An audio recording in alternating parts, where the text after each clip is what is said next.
Entonces, en la clase anterior habíamos quedado en la diapositiva número en la número 12.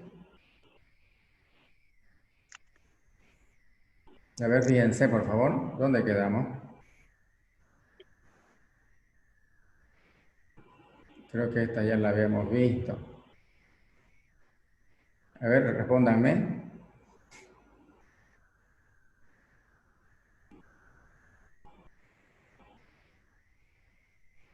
Una de las causas de la existencia de los puentes de hidrógeno es que el agua sea un líquido a partir de los 0 grados Celsius, ¿no es cierto? Ingeniero, no sé, pero a mí no me llegó el video de ayer grabado. A mí tampoco, ingeniero. A mí tampoco, ingeniero. ¿Cómo? El video de ayer, a mí por lo menos no me llegó. No sé, sabemos si lo subió. No, lo subí, el de Classroom, claro que sí. A ver, otra persona responda. ¿Tiene la clase de ayer? No lo subí, ingeniero. No lo subió, No, no ingeniero. la subió dinero. ¿Seguro que no lo subí? O sea, no, la clase de ayer martes no la he subido. No, ingeniero. No. No. Ya, no importa, la voy a subir. De todas maneras, aquí quedé yo en el avance de ayer. Toca ver esta diapositiva de acá. ¿Ya? Entonces la voy a subir nuevamente, la tengo grabada. Yo pensé que la había subido. Esta entonces, la continuación, ya ustedes van a ver el número correlativo ya. ¿Ya? Es muy importante que vean lo de ayer. Que vean lo de ayer. La clase de ayer, que está bien explicada, con mucho detalle está. La van a mirar. Esta es continuación entonces. ¿Por qué el agua tiene una temperatura de ebullición de 100 grados Celsius? ¿Por qué tiene una temperatura de fusión así como la que conocemos? El tema de la tensión superficial y la densidad normal del agua. Eso es lo que vamos a ver. Esas son las consecuencias de las fuerzas de hidrógeno o los puentes de hidrógeno. El tema de la ebullición, punto de ebullición del agua. Aquí tengo un esquema donde puedo ver un vaso con agua y estoy calentando. Entonces tengo que darle una energía grande yo al agua para que pueda entrar en ebullición y puedan distanciarse las moléculas unas de otras. Y puedan distanciarse las moléculas unas de otras. Entonces, esta es la energía que necesita el agua para entrar en ebullición. 540 calorías por cada gramo. Esa energía hay que darle al agua, es una energía grande. ¿Y por qué tan grande esa energía? Porque hay mucha atracción, una fuerte atracción a nivel molecular. Y esa fuerza de atracción, ¿por qué? Todo lo que está explicado en la clase anterior lo van a ver, ¿no? Por los enlaces de hidrógeno, ya que la molécula de agua es una molécula polar. El polo negativo hacia el oxígeno y el polo positivo hacia el hidrógeno. Entonces, aquí en este esquema, por ejemplo, yo veo ¿cuántas moléculas de agua? Una molécula, dos, tres, 6 moléculas de agua. Entonces, la parte negativa de la molécula, de una molécula, atrae la parte positiva de otra. Este es el oxígeno en cada molécula. El oxígeno, y estos son los hidrógenos, ¿no es cierto? Entonces, la parte negativa de una molécula atrae la parte positiva de otra molécula. Y cuando estamos calentando, fíjense, esa fuerza de atracción se va debilitando, se van distanciando las moléculas. ¿Y por qué se distancian? Porque estamos dándole energía, ¿no es cierto? Al proporcionarle energía, aumenta la energía cinética de las moléculas. Empieza a moverse el agua, se mueve el líquido cuando está a 70, 80, 90 grados Celsius, se van moviendo las moléculas. Uno mira, uno observa al agua que está siendo calentada.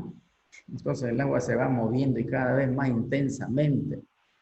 ¿Y por qué se mueve cada vez más intensamente? Porque cada vez se calienta más, hasta que se llega a los 100 grados Celsius en este punto de la Tierra. Llegamos a los 100 grados Celsius y se distancia, ya se formó vapor, fíjense. Se formó vapor. Están más separadas ya. Si yo tengo agua en un vaso, entonces ahí tengo el agua, veo que se mueve, muevo el vaso y se mueve el agua. Entonces, están muy juntas las moléculas. Hay una fuerte atracción entre las moléculas de agua. Pero yo voy calentando esa misma agua, la caliento y llego a 100 grados Celsius y se distancian, ya forma vapor.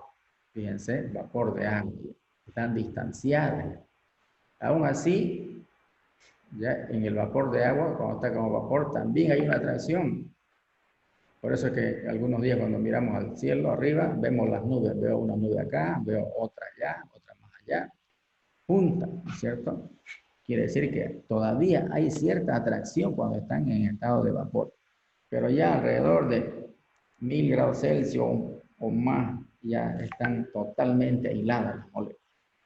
Entonces hay que entender muy bien en esta diapositiva, ¿no? Agua líquida, fuerte atracción molecular. La parte negativa de una molécula atrae la parte positiva de otra molécula de agua. Yo caliento y se van a distanciar las moléculas. Fíjense cómo esa fuerza de atracción, llamada puente de hidrógeno o enlace de hidrógeno, se distancian, se rompen, se debilitan. Entonces ya como vapor ya están más distanciadas las moléculas. Y aquí fíjense, ya más caliente el agua, en estado como vapor, ya están más alejadas las moléculas de agua. Las 6 moléculas de agua, fíjense, no se manifiestan fuerza de atracción porque están separadas. Entonces, si esta agua yo la enfrío, ¿qué va a pasar? La condenso, nuevamente se van a juntar, pero tengo que enfriar esto, ¿cierto? Tengo que enfriar. Hablemos de la temperatura de fusión ahora. O sea, pasar del estado líquido al estado sólido. O sea, cuando el agua es enfriada, ¿cierto? De temperatura ambiente, por ejemplo, de 20 grados Celsius hasta 0, llegamos a 0 y cambia de estado, ¿no es cierto? Del estado líquido al estado sólido. Y las moléculas se arreglan de una manera ordenada y sofisticada. Ese es el arreglo molecular cristalino muy sofisticado, como una figura geométrica. Así van a ver ustedes ahorita algo más orientador aquí en esta parte. Entonces, cuando el agua está en un estado sólido, está como hielo, miren cómo las moléculas se ordenan así, donde se manifiestan los enlaces de hidrógeno de esa manera. Esa es una gran particularidad del agua, ¿cierto? Cuando está en estado líquido, están de una manera aleatoria, están así, desordenada, ¿cierto? Pero esta agua yo la voy a congelar y así se va a ordenar. ¿Y dónde se ocupa más espacio? ¿En cuál de los dos casos se ocupa más espacio? Cuando el agua está como líquida, cuando el agua está como en estado sólido. Fíjense, esto puede estar en un vaso. Yo puedo pensar 100 ml. Esos 100 ml los congelo y se ordenan las moléculas así. Entonces aquí ocupa más espacio, porque fíjense, aquí no hay agua. Aquí no hay moléculas. Aquí sí están las moléculas. Y acá están todas desordenadas. Entonces ocupa más espacio aquí. En otras palabras, aquí puedo decir que tengo mayor cantidad de agua acá. Y aquí menor cantidad de agua. Entonces, cuando el agua se congela, ocupa más espacio. Que aumenta el volumen, ¿cierto? Aumenta el volumen cuando el agua se congela. Por eso cuando ustedes, por ejemplo, guardan una botella de agua muy bien cerrada en la heladera, la congelan, muy bien cerrada, totalmente llena de agua. Vuelven al otro día, ponen al congelador. Vuelven al otro día, ¿qué puede pasar con la tapa? ¿Cierto? El agua, como aumenta el volumen, busca salida del agua. Aumenta el espacio. Entonces va a saltar la tapa o se va a romper el envase. Una de las dos cosas va a pasar. Una de las dos cosas tiene que pasar. Y si es botella plástica, entonces se va a hinchar. Y si es de vidrio, muy probable que salte la tapa. Salga la tapa o se rompa el vidrio. ¿Cierto? Eso alguna vez han visto en la vida diaria ustedes. ¿Por qué ocurre eso? Porque al congelarse el agua, al cambiar de estado, de líquido a sólido, aumenta el volumen y la densidad. ¿Cómo cambia del agua? De líquido a sólido.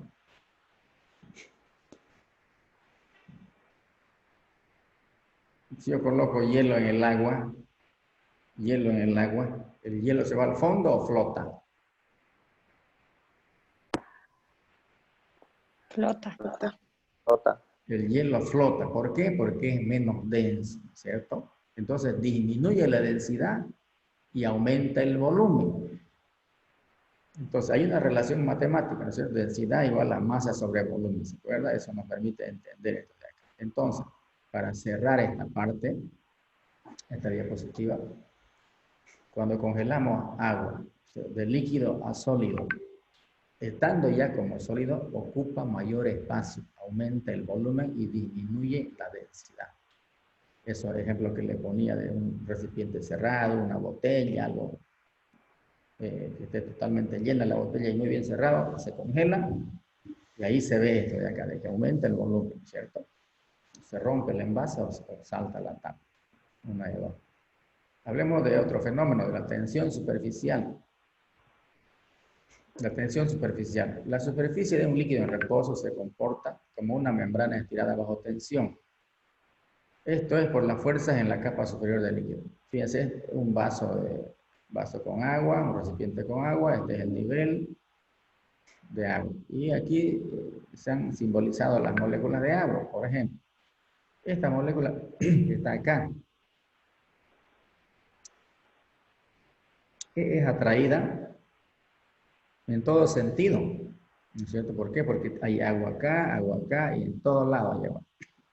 Entonces hay una fuerza de atracción molecular hacia todos lados para esta molécula, igual para esta, igual para esta, para todas estas. ¿Por qué? Porque la parte positiva de una molécula atrae la parte negativa o es atraída por la parte negativa de otra, por los enlaces de hidrógeno, que ustedes lo van a ver. Pero ¿qué pasa con esta que está en la superficie? ¿Qué ocurre? Pues como aquí no hay agua, entonces no hay ninguna fuerza de atracción para arriba. Solamente hay de manera horizontal y de manera vertical, pero hacia abajo, nada más, como esta de acá, por ejemplo. Esa flechita significa entonces fuerza de atracción lateral y también fuerza de atracción hacia abajo, ¿se dan cuenta? Entonces, aquí todas estas moléculas que están en la superficie, fíjense, todas estas puntas en conjunto, se comportan como una membrana, dice, tensionada, ¿no es cierto? Y pueden soportar un peso. Y yo coloco un objeto acá, por ese conjunto de fuerzas que se suman de todas las moléculas que están, pero aquí solamente de esta. ¿No? Entonces, a raíz de eso yo puedo ver esto de acá. Miren. Por ejemplo, una gota de agua adquiere una forma esférica cuando cae. Las gotas de agua, las gotas de lluvia tienen forma esférica. No tienen una forma triangular, no son cuadradas, son redondas, esféricas, así. ¿Por qué? Porque a lo que van cayendo hay una fuerza de rozamiento, ¿no es cierto?, del aire. Entonces, esa fuerza tiende a separar a las moléculas, a separar a todas. Pero como se atraen entre ellas, se atraen muy fuerte, entonces la figura geométrica más fácil de formarse en esa circunstancia es una esfera. Por eso es que las gotas de agua tienen una forma esférica. ¿Cierto? Ustedes ven un dibujo, un esquema, siempre van a ver así, no van a ver, esta gota es cuadrada, o esta es triangular, o esta es rectangular, no. Siempre esférica. Eso es muy importante saber. Todo se origina en la fuerza de atracción entre las moléculas. Aquí, por ejemplo, Este es el nivel de agua, este es un clic, todos conocen un clic, o pueden colocar una aguja y puede flotar, siendo que es de acero, esto es mucho más denso en la superficie del lago. Ahí se queda. ¿Por qué? Porque la superficie del agua ejerce una tensión fuerte y retiene el peso de este cuerpo. Evita que se introduzca. Ahora, cuando el peso es mayor que esa fuerza, entonces ya, bueno, ni modo, se va al fondo esto de acá. Aquí, por ejemplo, podemos explicar todo eso. Dos estados, dos esquemas, 1 y 2, miren ustedes. Aquí, las moléculas que están en la capa superior, acá, forman una capa elástica por la fuerza de los puentes de hidrógeno. ¿Dónde está esa capa elástica? Aquí. ¿No? Fíjense, las moléculas de la parte interior ejercen fuerza en todo sentido, para todos lados, pero las de acá, en la superficie, solamente de manera horizontal y vertical hacia abajo. Hacia arriba, ¿por qué no? Porque no hay agua, pues acá. Entonces, como una membrana se comporta esto. Que si yo coloco un peso, puede quedarse acá. Cuando se introduce un objeto cuyo peso es menor a la fuerza de resistencia de los puentes de hidrógeno, el cuerpo flota. Pero cuando el peso es mayor que esa fuerza, entonces el cuerpo se va al fondo. Por eso es que un clic, una aguja y algunos insectos caminan sobre el lago con mucha tranquilidad. ¿Por qué? Por esto de acá. El peso es menor a la fuerza de resistencia de los puentes de hidrógeno. Por ese motivo. Hay que tomar en cuenta la densidad normal del agua. Las moléculas de agua líquida tienen una distribución aleatoria. ¿Cuántas moléculas de agua tengo acá? 1, 2, 3, 4, 5, 6 moléculas de agua. Están ordenadas. Sí, 6. Están ordenadas de cualquier forma. Por eso quiere decir aleatorio. No hay un orden lógico. Entonces, mientras que el agua va perdiendo temperatura, dice, sus moléculas van teniendo un arreglo hexagonal tridimensional. Entonces, ¿qué está pasando acá? ¿Estamos yendo de hielo a líquido, de sólido a líquido o de líquido a sólido? ¿Qué se está haciendo acá? Líquido, sólido. Va perdiendo temperatura, dice, por lo tanto, ¿qué se está haciendo? A ver, fuerte, está bien, diga. Sólido. Del líquido a sólido, ¿no es cierto? Se está congelando entonces, ¿no? Aquí está, ¿no? Esto provoca un aumento de volumen entre los espacios moleculares, fíjense. Entonces, las moléculas se van ordenando de una manera sofisticada, especializada, como un rombo más o menos. Así se ordenan las moléculas, como esa figura que habíamos visto anteriormente. Cuando el agua está a 0 grados Celsius, o sea, en estado sólido, el arreglo de las moléculas son de tipo cristalino, pues existe entre ellas un arreglo muy ordenado, que es difícil dibujarlo acá, pero aquí tenemos una idea y también la figura que habíamos visto hace rato. Entonces, el arreglo molecular hexagonal del agua provoca un aumento de volumen de cierta masa de agua. Y como causa de esto es una disminución de la densidad. Eso es lo que decíamos hace rato. El hielo es menos denso que el agua y flota. Por eso estas masas de hielo que hay en los mares, en los océanos, los icebergs, los témpanos de hielo flotan, están flotando, se están moviendo de un punto a otro punto todo el tiempo. Y estos pesan miles de toneladas, pesan. Pero, como es menos denso que el agua, están flotando. ¿Por qué flotan? Por esto que hemos aprendido ahora y ustedes van a repasar la clase de ayer, que enseguida nuevamente lo voy a revisar qué fue lo que pasó. Tienen que leer la otra parte, porque ahí está la explicación bien detallada. En general, los líquidos aumentan su densidad al disminuir la temperatura, fíjense. En general, casi todos los líquidos sus sólidos se hunden en sus líquidos. Solo el agua no se hunde en su líquido, flota. Esto se conoce como el comportamiento anormal del agua. Por eso se dice de que tiene un comportamiento raro, un comportamiento anormal el agua. En la mayoría de los líquidos, imagínense un ácido sulfúrico, imagínense un metano líquido. Si yo congelo esa sustancia, su hielo se va al fondo, pero el agua no, el agua se queda. ¿Por qué? Por esto que hemos aprendido ahora y en la clase anterior. Muy bien, entonces aquí nomás voy a terminar, ya, para que ustedes se ordenen y vean la clase anterior, y esta es la continuación de la clase anterior. Nada más, jóvenes, si hay alguna consulta, alguna pregunta, esta clase la voy a subir para el grupo de mañana también. Mañana jueves para el otro grupo, para el grupo F, y nos reencontramos la siguiente clase